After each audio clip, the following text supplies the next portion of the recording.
Hi, this is Sambasivaravu Vankayalpatti, Assistant Professor of Mathematics. Today our topic is from abstract algebra, or our topic is groups and its related definitions.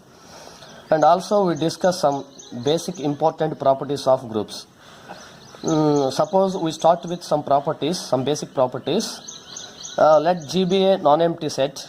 Non-empty means we can find at least one element in G, and dot be an operation in G.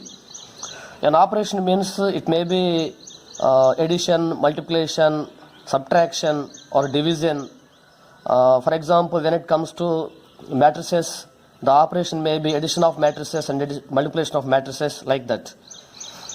For simplicity, from now onwards, for example, A or B elements of G, we denote A dot B, by simply AB. From now onwards, AB means it is A dot B. So first we go through closure property. Closure property means closure property. For example, if you take any two elements in G, then on applying the dot product you will get AB. If AB also lies in G, then the set satisfies the closure property. For example, say this. If you take two elements A and B in G, A and B in G, then AB also in G. For example, if this property is satisfied for every set of elements A and B in G, then G satisfies closure property. And then associativity. For any three elements A, B, C in G, if AB of C is equal to A of B, C, then this is said to be associative property. This means applying the operation between AB first and then with C is equal to applying the operation with BC first and then with A. And then third property is existence of identity. This means we can find an element E in G like this. We can find an element E in G such that for every A belongs to G, AE is equal to EA is equal to A. Then E is said to be identity element. If you can find such element E in G, then identity element exists in G.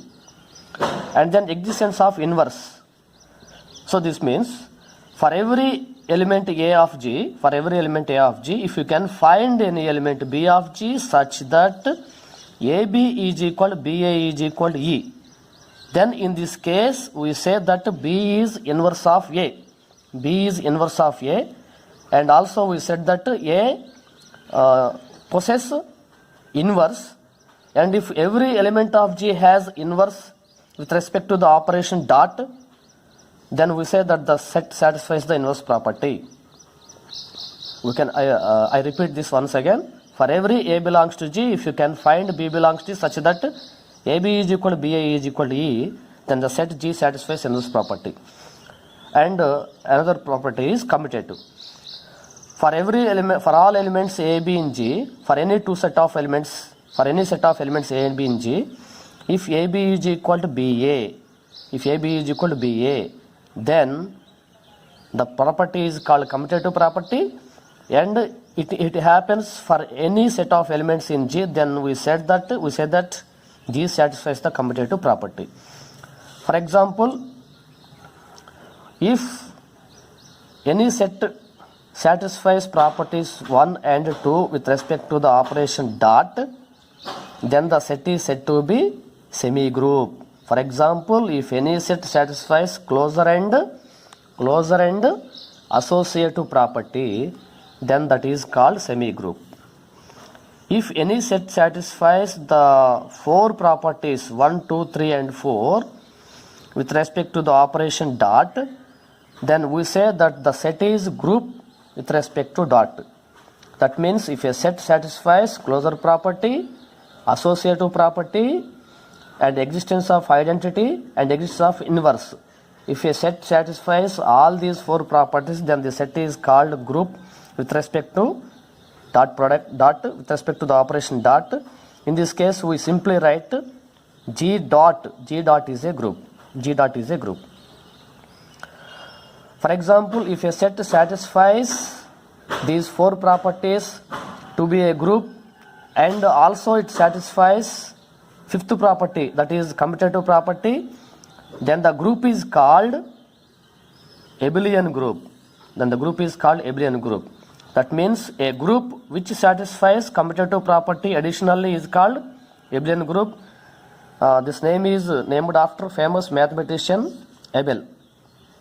So let us see some examples of groups. For example, take the set of integers, Q, the set of rational numbers, or the set of real numbers.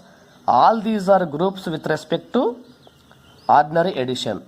In all cases, the identity element is, additive identity is 0, and inverse of some element A of all these sets is minus A, because we can write A plus 0 is equal to 0 plus A is equal to A, and A plus minus A is equal to minus A plus A is equal to 0. Similarly, Q star, the set of non-zero rational numbers, and R star, the set of non-zero real numbers. These two are groups with respect to multiplication. Here dot means multiplication. We take like this. In these two cases, the identity element is 1, because we know that A into 1 is equal to 1 into A is equal to A. Therefore, 1 is identity element, and inverse of an element A is, inverse of an element A inverse is equal to 1 by A when the operation is multiplication, and in these two sets. Because we know that A into 1 by A is equal to 1 by A into A is equal to 1. Therefore, inverse of A is 1 by A. Another example, Q, the set of rational numbers, the set of real numbers are not groups with respect to multiplication, because there is zero element in Q. 0 belongs to Q and 0 belongs to R. But 0 does not have multiplicative inverse with respect to multiplication, because inverse of 0 is 1 by 0, but 1 by 0 does not exist. 1 by 0 does not exist. Therefore, inverse property fails here. Therefore, Q and R not groups with respect to multiplication. Also, Z star, Q star and R star are groups with respect to multiplication, but Z star is not group with respect to multiplication, because for every element of Z star means non-zero integers. For every element, for example, if you take some element 4 belongs to Z star, its multiplicative inverse is 1 by 4, but it does not belongs to Z star. Similarly, every element does not have multiplicative inverse. Inverse property fails here.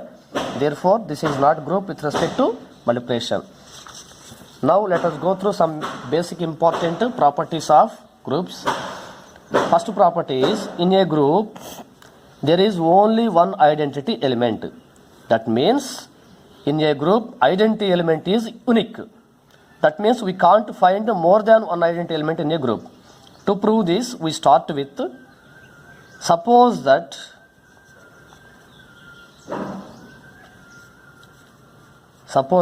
E and E dash are two identity elements in G, in a group G. Suppose that E and E dash are two identity elements in G. Since E is identity, we have E into A is equal to A into E is equal to A for all A belongs to G. By the identity property, we can write like this. But E dash belongs to G. Therefore, we can replace A with E dash. Then we get E dash is equal to E dash. We can replace A with E dash because E dash is an element of G. Therefore, we can get from this E dash is equal to E dash E is equal to E dash. Say this is step 1. On the other hand, since E dash is identity element in G, identity element in G, we have E dash A is equal to A, E dash is equal to A for all A belongs to G. Also since E belongs to G, E is an element of G, so we can replace A with E. Then we get E dash E is equal to E dash is equal to E by replacing A with E. This is step number 2. From 1 and 2, we can easily understand that E dash is equal to E dash. Therefore, we can easily say from 1 and 2 that E is equal to E dash. That means there are no two identity elements in a group. In a group, identity element is unique. And then, so now we go to another property of group. In a group, the right and left cancellation laws hold. The right and left cancellation laws hold. So what is the right cancellation law? For example, if for any three elements A, B, C in G, if BA is equal to CA, this implies B is equal to C. This is right cancellation law because we are cancelling from right side. So if AB is equal to AC, this implies B is equal to C. This is called left cancellation law because we are cancelling the element from left side. We have to prove these two. Now we start with BA is equal to CA. This implies BA into A inverse is equal to CA into A inverse. This is by multiplying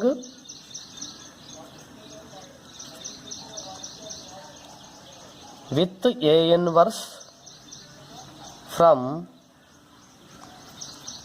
right. By associative property, we can write BA A inverse as BA inverse. In the similar way, we can write CA inverse. We know that A inverse is element inverse of A, therefore A inverse is equal to E, and also A inverse is equal to E here. Thus we can get B is equal to CA, and from this we left with B is equal to C, because since E is identity element, B is equal to B, and also here C is equal to C. Therefore, BA is equal to CA implies B is equal to C. In the similar way, if you take AB is equal to AC, this implies by multiplying with A inverse from left side, you can get A inverse AB is equal to A inverse AC. This implies A inverse A of B is equal to A inverse A of C.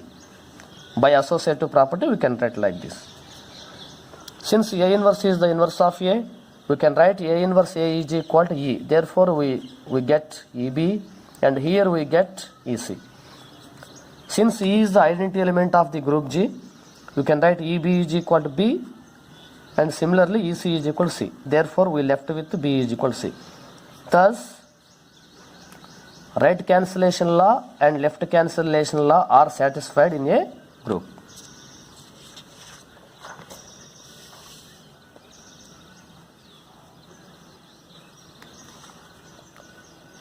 And this is another property, another basic property of group. In a group, inverse of each element is unique. That means obviously a group satisfies inverse property, we know. And also we have to prove here, if you take one element of group G, then it doesn't have more than one inverse. That means inverse of each element is unique. For example, take let A belongs to G, P an element in the group. We have to prove that A has only one inverse. If possible, suppose that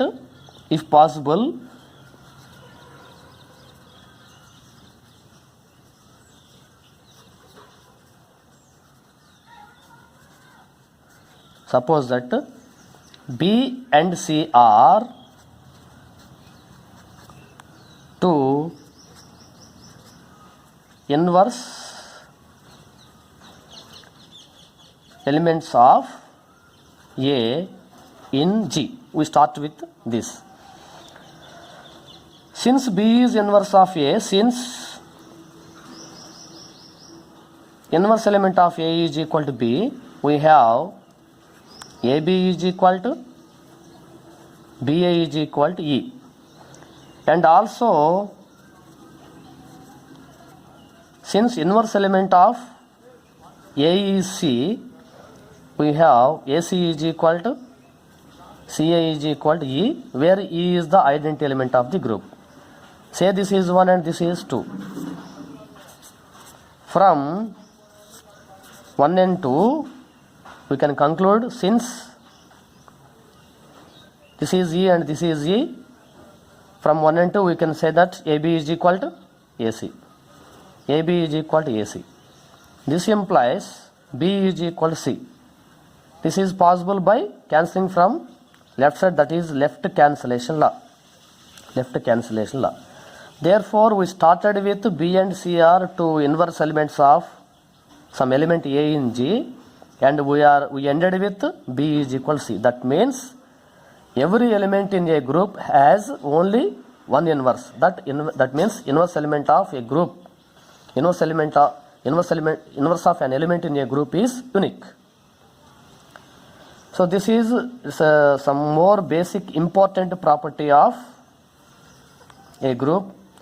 This is known as Sharp-Shoes property. For every group elements A and B, AB whole inverse is equal to B inverse A inverse. To prove this, we start with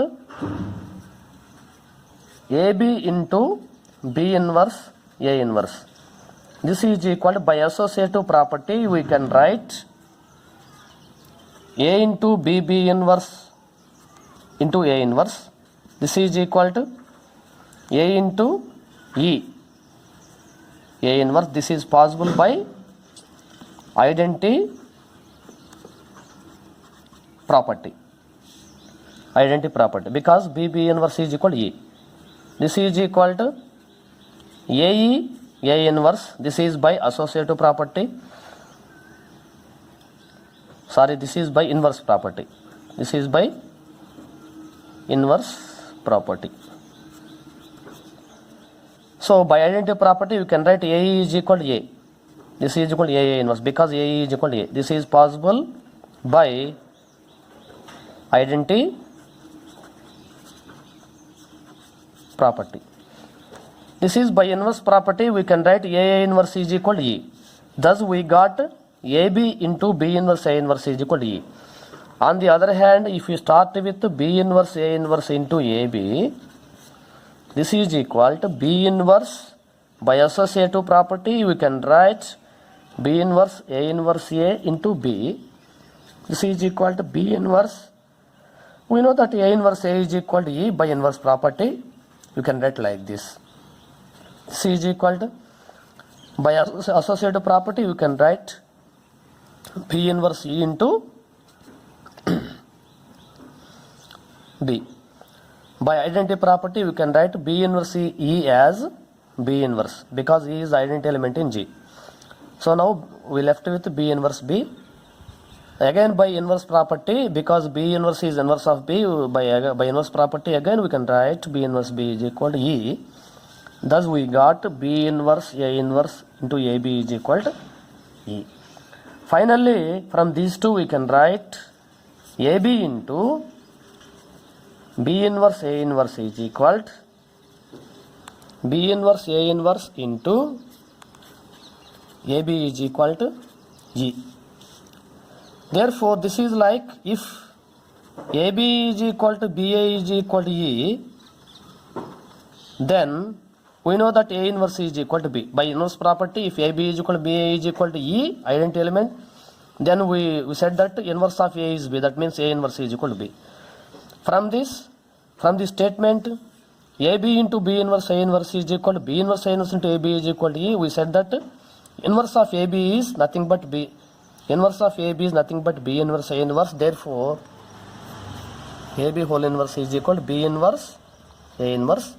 Hence the proof. Thank you.